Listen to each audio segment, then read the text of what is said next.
Party के साथ अपना निशान नहीं है, और दूसरी तरफ वो लोग जो ला को मतलूब थे, सर्टिफाइड मनी लॉन्डर थे, वो कन्विक्टेड और एब्सकॉन्डर थे, वो अदालतों को मतलूब थे और उन पे करप्शन और मनी लॉन्ड्रिंग के इंडाइट होने वाले थे, वो कुछ क्लियर भी हो गए और इक़्तिदार में चले भी गए।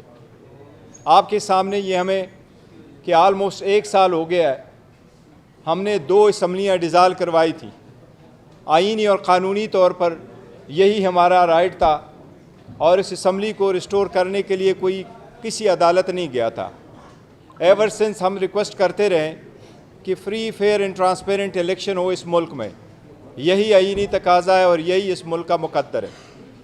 उसके लिए हम 3 मरतबा सुप्रीम कोर्ट में पिटीशन फाइल कर चुके थे और 7 मरतबा हम हाई कोर्टों में जा चुके थे।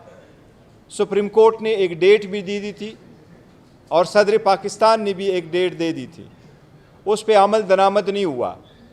इतना अरसा उसको रखा गया, इलेक्शन पोस्टपोन होते गए, वन प्रीटेक्स और दूसरे प्रीटेक्स पे, यहाँ तक कि इलेक्शन कमीशन को, जिसकी ज़िम्मेदारी ये है कि free and fair transparent election करवा ले, इलेक्शन कमीशन वो अपनी ज़िम्मेदारी सही और अहसन तरीके से नहीं निभा चुका था।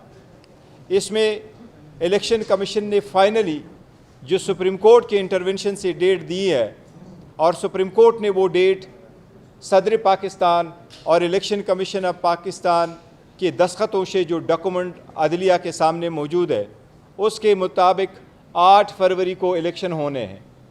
सुप्रीम कोर्ट ने बारहा कहा है, डायरेक्शन भी दी है इलेक्शन कमीशन को, और वो ये है कि सारे पॉलिटिकल पार्टी के पास लेवल प्लेइंग फील्ड होना चाहिए, यही आईनी तकाज़ा है। लेकिन आपने देखा है कि जब इलेक्शन का प्रोसेस चल रहा था, इस इंटायर प्रोसेस में एक ही पॉलिटिकल पार्टी है जो पीटीआई है, जिसको आइसोलेट किया गया है, इसको डिस्क्रिमिनेट किया गया है, इसके साथ गैर आईनी, गैर कानूनी सलूक रवा रखा गया है।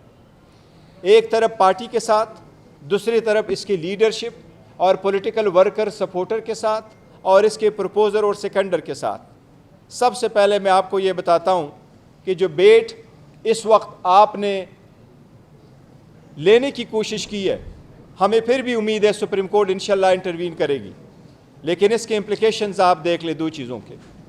अगर आप बेट का निशान विथहोल्ड करेंगे तो 227 रिज़र्व सीटें जो पॉलिटिकल पार्टीज़ के पास जाती हैं, उसमें से 70 रिज़र्व सीट नेशनल असम्बली की है और बाकी प्रोविंशियल असम्बलीज़ की है। उसमें से अगर आप किसी पॉलिटिकल पार्टी को निकालेंगे तो इनका बहुत बड़ा रोल होता है चीफ मिनिस्टर, प्राइम मिनिस्टर के इलेक्शन में, प्रेसिडेंट के इलेक्शन में, स्पीकर, डिप्टी स्पीकर के इलेक्शन में। और अगर आप एक पॉलिटिकल पार्टी से उसका सिंबल लेते हैं और आप इलेक्शन को सब इंडिपेंडेंट कैंडिडेटों के तौर पे आप लड़ाते हैं, तो आप करप्शन की बुनियाद रखते हैं। इस मुल्क में करप्शन अगर मज़ीद चलेगी और होगा तो इकानमी मज़ीद डूब जाएगी। इसलिए ये क्रिटिकल इलेक्शन है इस स्टेज पे जो होने जा रहे हैं, और हमारी ये दरख्वास्त है सुप्रीम कोर्ट से कि बल्ले के केस को फ़ौरन लिया जाए और इसके लिए बेंच कंस्टिट्यूट किया जाए और इसको जल्द से जल्द उस पर फैसला हो। सुप्रीम कोर्ट के अहकामात के मुताबिक इलेक्शन होने थे। इलेक्शन में हमारा एक पहला पॉइंट ये था, जिसके लिए हम अप्रैल में भी गए थे हाई कोर्ट, कि जितने भी आरओज़ है आप इनको अदलिया से ले लें, बजाय इसके कि आरओज़ हुकूमत के नुमाइंदगान हो। वो अप्रैल वाला इलेक्शन तो नहीं हो सका, लेकिन इस इलेक्शन में भी सुप्रीम कोर्ट ने डायरेक्शन दी और सुप्रीम कोर्ट ने बजा दी कि अगर यही आरओज़ इलेक्शन कराते हैं तो इलेक्शन डिले नहीं होने चाहिए। बट हमारी इस्तदा यही थी कि अगर यही आरओज़ भी इलेक्शन कराते हैं तो election free, fair and transparent और सबके साथ मसावी सलूक हो। लेकिन ऐसा बिल्कुल नहीं हुआ है। आपने देखा है आरओ के दफातर के बाहर अगर जितने भी प्रपोज़र सेकेंडर आएँ, पहली फुर्सत में, पहली स्टेज पे हमारे लोगों को अंदर जाने नहीं दिया गया। वो फुल फ्लेज में अपने नामिनेशन पेपर फाइल नहीं कर सके, और जो नामिनेशन पेपर फाइल कर चुके उनके स्क्रूटनी के दौरान उनके प्रपोज़र सेकेंडर टाइम पे कोर्ट में नहीं पहुंच सके, बल्कि ओपनली उनको रोका गया, मारा गया और ज़दकोब किया गया, वहाँ से रुस्खत कराया गया। बट आरओज़ ने कोई ऑर्डर उस पर नहीं किया। इसके सिलसिले में हमारा ये एक दरख्वास्त हम करते रहे इलेक्शन कमीशन को, सुप्रीम कोर्ट के सामने भी हमने उसका एक एप्लीकेशन गुजारी है कंटेम्प्ट की, कि सुप्रीम कोर्ट ने जो ऑर्डर दे दिया था, और सुप्रीम कोर्ट का ये कहना था कि सबको लेवल प्लेइंग फील्ड मिलनी चाहिए, जो नहीं हो सकी उस पर इक़दाम होने चाहिए। अब उसमें सुप्रीम कोर्ट ने रिपोर्ट मंगवाई है, पर हम उम्मीद करते हैं इंशाअल्लाह ताला कि उस पर कोई न कोई सुप्रीम कोर्ट आर्डर करेगी और इंसाफ पर रहम करेगी। चीफ जस्टिस काजी फईद साहब पे कोई ऐसी स्टेटमेंट उन्होंने नहीं दी, और काइंडली ऐसी स्टेटमेंट देने भी नहीं चाहिए। देखिए, खान साहब की ये स्टेटमेंट कोई नहीं है, ना आई है, ना उन्होंने कही है, और मेरी कल मुलाकात हुई थी, कभी ऐसा नहीं है। देखो, हम अदलिया की बात कर रहे हैं, अदलिया सुप्रीम है, पार्लियामान सुप्रीम है, लेकिन अदलिया भी सुप्रीम है इन इट्स ओन डोमेन, और ये अपने ऊपर आर्गन जो है, ये तीनों organ balance and checks provide करते हैं। ये चेक इन बैलेंस का मुसल्लम असूल है। हम इसलिए अगर करते हैं तो क्या करें। मैं अपने वोटर, सपोर्टर, वर्कर और कैंडिडेट्स और एस्पायरेंट का तहे दिल से शुक्रिया अदा करता हूँ कि जितनी हमने आपको बताया जो रियासती जबर और तशद्दुद हुआ है, इसके बावजूद आपने देखा होगा PTI की किसी वर्कर ने तिनका तक उनके ऊपर नहीं किया। ये पार्टी की हिदायत है कि आप तहम्मुल का मुजाहरा करें, आप सब्र से काम लें, और ये जो तरीक़ेकार हमने अडाप्ट किया इंशाल्लाह ऐसा रहेगा, और हम अदलिया से उम्मीद करते हैं इंशाल्लाह ताला हो जाए। देखो, आप सब लोगों का बड़ा शुक्रिया, आपने हमेशा से बड़ा सपोर्ट हमें दिया है, और आप पब्लिक को रिप्रेजेंट करते हैं और उनके सेंटिमेंट को रिप्रेजेंट करते हैं। आप आते हैं, बिल्कुल आप हमेशा से आए हैं, जब भी हमने कोई कॉल दिया, आप सब लोगों के इंटरेस्ट का बड़ा शुक्रिया।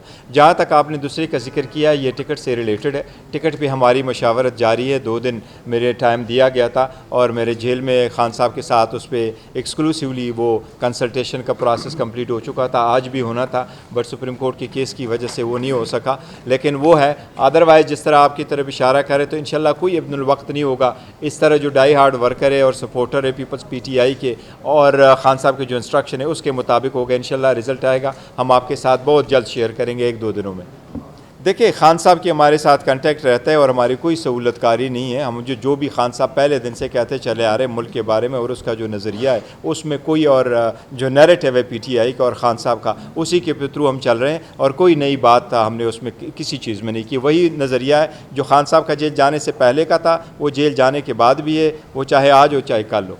देखिए, हम अपना जो प्रोसेस है अवार्ड ऑफ टिकट का, वो हम कंटिन्यू रखेंगे, और जो कैंडिडेट लड़ेंगे अगर उनको निशान, लेट्स सपोज एज्यूम कर ले, for God forbid that happens at the end of the day, अगर उनको वाकई ही हमने पास निशान नहीं है, और वो जिस भी निशान पे होंगे, उन सारे लोगों में पार्टी सपोर्टेड कैंडिडेट ज़रूर होंगे।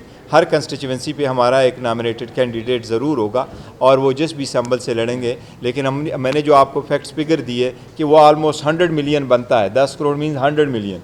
इतने वोटर सपोर्टर को आप एक प्रोसेस से निकाल रहे हैं, तो अगर आप उनको कहेंगे कि वो इंडिपेंडेंट इलेक्ट हो, तो फिर वो आ जाएंगे, ये बड़ा नुकसान होगा। इसलिए हम चाहते हैं कि इंडिपेंडेंट ना हो, और वो पार्टी सिंबल पे ही इलेक्शन लड़े, ताकि वो प्रोसेस का हिस्सा बने, फ्लोर क्रॉसिंग में आ जाए, और हम आगे की तरफ बढ़े, और कोई रिफॉर्म्स ले। पहले तो अब हमारा लाएअमर यही है कि हम बॉयकॉट की तरफ नहीं जाएंगे, बिल्कुल नहीं जाएंगे। हम इनको मैदान खुला नहीं छोड़ेंगे। हम उनको ये प्लान नहीं देंगे कि ये कहेंगे जी कि हम इलेक्शन लड़ेंगे। हमने उनको जो है ना एक्सपोज कर देना है, और हमारा जो भी कैंडिडेट पार्टी का सपोर्टेड होगा, इंशाल्लाह ताला हम हर हाल में इलेक्शन में जाएंगे इंशाल्लाह। रिज़र्व सीट, यस, देखो, पहली वाली जो बात आपने कर ली, तो जो हम इस वक्त कह रहे हैं वही आप बात समझे। नहीं, कभी ऐसा नहीं कहा है खान साहब ने, हमारा एतमाद है। दूसरी बात यह कि जहाँ तक आप इस बात का जिक्र कर रहे हैं, तो जो लिस्ट है, यस, लिस्ट मेरे दस्तखतों से इलेक्शन कमीशन के पास जमा कराई जा चुकी है। हमारे रिज़र्व सीट की वोमेन और नॉन मुस्लिम की मैंने अपने दस्तखतों से जाके इलेक्शन कमीशन में जमा कराई हैं। वो इलेक्शन कमीशन के मुताबिक सारू सूबों में अपने रिटर्निंग अफसरान के पास जमा कराना पड़ता है, जो उनका प्रोविंशियल कमिश्नर होता है। वो हमने सिंध भी लेके गए थे, बलूचिस्तान भी लेके गए थे, और पंजाब में भी और KPK में भी। तो हमारी लिस्ट है, उनके पास जाइए। प्रॉब्लम सिर्फ ये है कि जो हमारे कैंडिडेट है, इलेक्शन कमीशन ने उनको कहा हम आपकी स्क्रूटनी नहीं करते। जो मैं पहले भी कह चुका हूँ कि पेशावर हाई कोर्ट ने जो हमें स्टे दे दिया, तो उसको इम्प्लीमेंट नहीं किया इलेक्शन कमीशन ने। तो ये हम लिस्ट उनके पास जा चुकी है। नहीं, देखो, वकीलों को भी अकोमोडेट किया जाएगा, इवन 1, 2, 3, 4 जर्नलिस्टों को भी अकोमोडेट किया जाएगा। आप भी हमारे साथ क्लब में होंगे, और सारे होंगे। लेकिन ये नहीं है कि वो हम वो निकालेंगे, सब के साथ है, और वर्करों को ही मिल रहा है। नहीं, अल्लाह करेगा इंशाल्लाह जल्द निकल जाएंगे, लेकिन उनके जितने केसेस उन्होंने रखे उनकी कोशिश यही थी कि इलेक्शन से पहले ना इलेक्शन के प्रोसेस में ना हो। देखें ना, ये तो हमारा एक फंडामेंटल राइट था कि मैं एज ए चेयरमैन अगर उनके पास जाकर के उनसे मशावरत करता हूँ तो मैंने मशावरत का मेरे राइट है। मैं जब चला गया तो मुझसे पिन लिया गया। जब सेकंड दिन मैंने जाना था तो मुझे इवन प्लेन पेपर नहीं जाने दिया गया, और जब खान साहब के साथ मेरी डिस्कशन हो रही थी तो मेरे पास एक ही टिश्यू पेपर था जिस पे मैंने पॉइंट्स लिखे थे। फिर हमने हाई कोर्ट में एप्लीकेशन मूव कर दी, हाई कोर्ट ने इजाज़त दे दी, तो हाई कोर्ट की इजाज़त के बाद मैं उनका मशकूर हूँ, उन्होंने बहुत अच्छा मौका प्रोवाइड किया और हमारी डिस्कशन हो गई थी। देखिए, जहाँ तक पहली सवाल है तो मैंने अभी वो स्टेटमेंट नहीं दी कि किस तनाजुर में दिया और क्या कंटेंट से मरवत साहब की स्टेटमेंट का। लेकिन जहाँ तक आपका सेकंड वाले क्वेश्चन का ताल्लुक है तो देखो, हर सूरत हमने इलेक्शन पार्टिसिपेट करना है, जो भी वहाँ पार्टिसिपेट इंशाल्लाह ताला हम इलेक्शन में करेंगे। एक पॉइंट ज़रूर है, हम तो चाहते हैं अपने बल्ले के साथ जीते और हमारा टॉप कैडर का जीता है, लेकिन जो भी प्रोसेस होगा हम उससे गुजरेंगे। देखिए, जहाँ तक पहली बात का किया तो मैंने सुना नहीं है, नो कॉन्फिडेंस पे हम ऑलरेडी स्टेटमेंट दे चुके हैं कि ऐसी बात नहीं है। जहाँ तक PTI के दूसरी जमातों के साथ है तो अलाइंस तो हम करने नहीं जा रहे हैं कि वो हम सीट टू सीट एडजस्टमेंट कर ले, लेकिन पॉलिटिकल पार्टी की हैसियत से हम ये करते रहते हैं। तो अभी तक कोई ऐसा नहीं है कि सटल कोई चीज़ नहीं हुई है। हम पहले उम्मीद करते हैं कि इंशाल्लाह हमें बल्ला मिलेगा और उससे प्रोसीड करेंगे।